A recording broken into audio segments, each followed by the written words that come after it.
हम्माद अजहर पर पंजाब में 33 मुकदमात दर्ज हैं। पंजाब पुलिस और एंटी करप्शन ने मुकदमात की तफसीलात लाहौर हाई कोर्ट में पेश कर दी हैं।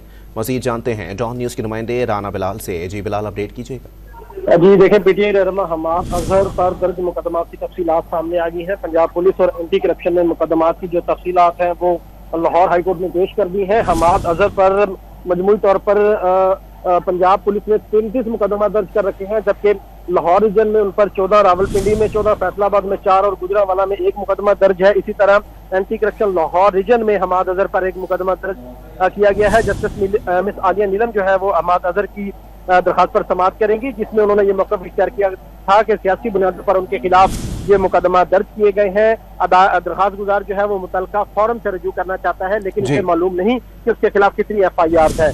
तो हम्माद अजहर की दरखास्त पर अब पुलिस ने और एंटी करप्शन ने जो मुकदमात की तफसीलात है वो लाहौर हाई कोर्ट में पेश कर दी है। बहुत शुक्रिया राना बिलाल अपडेट करने के लिए।